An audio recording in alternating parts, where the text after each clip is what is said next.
Perkenalkan, nama saya Marlinda, NPM 159. Di sini saya akan menjelaskan rangkuman saya mengenai ekonomi Islam. Ekonomi Islam, sistem ekonomi yang adil dan sejahtera. Ekonomi Islam menawarkan sistem ekonomi yang berfokus pada keadilan, kesejahteraan, dan moral. Sistem ini menekankan pada nilai-nilai Islam seperti kejujuran, keadilan, dan tanggung jawab sosial. Selanjutnya, sejarah perkembangan ekonomi Islam. Yang pertama, pada masa Rasulullah. Ekonomi Islam mulai berkembang pada masa Rasulullah dengan prinsip-prinsip seperti zakat, sedekah, dan perdagangan yang adil. Yang kedua, pada masa kekhalifahan.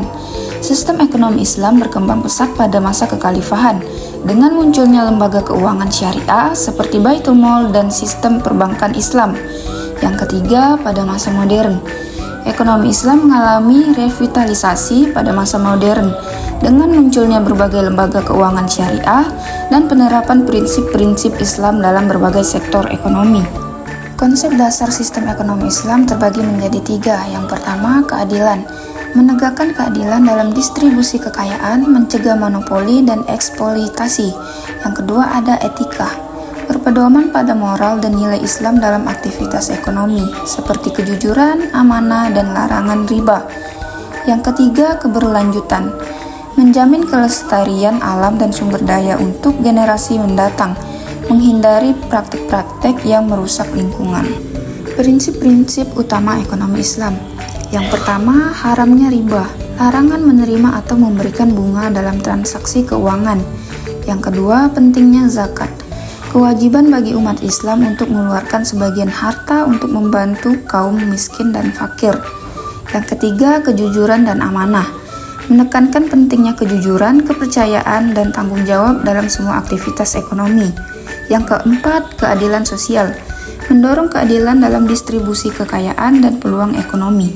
Ada tiga instrumen keuangan dalam ekonomi Islam. Yang pertama ada sukuk, surat utang yang berbasis aset real seperti properti, infrastruktur, atau komoditas. Yang kedua ada mudharabah, perjanjian kerjasama di mana salah satu pihak menyediakan modal dan pihak lainnya mengelola modal tersebut.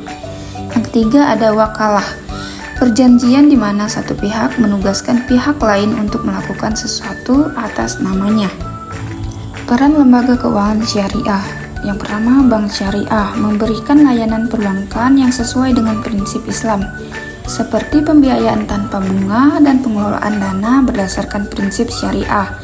Yang kedua, asuransi syariah menerapkan prinsip-prinsip Islam dalam pengelolaan dana dan penanggungan risiko, dengan fokus pada prinsip saling membantu.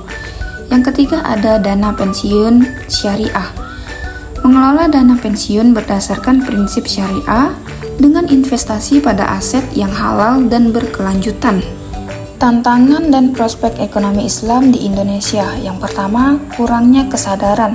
Masyarakat masih kurang memahami konsep dan manfaat ekonomi Islam. Yang kedua, keterbatasan infrastruktur. Lembaga keuangan syariah masih terbatas dan belum merata di seluruh Indonesia. Yang ketiga, peningkatan literasi, meningkatkan pemahaman masyarakat tentang prinsip-prinsip dan manfaat ekonomi Islam. Yang keempat, pengembangan infrastruktur, memperluas akses dan jangkauan lembaga keuangan syariah di seluruh wilayah Indonesia. Kesimpulan dan peluang pengembangan. Yang pertama, potensi pertumbuhan. Ekonomi Islam memiliki potensi besar untuk tumbuh dan berkembang di Indonesia. Yang kedua, inovasi terus-menerus. Pengembangan instrumen dan model ekonomi Islam baru diperlukan untuk memenuhi kebutuhan zaman. Yang ketiga, kerjasama.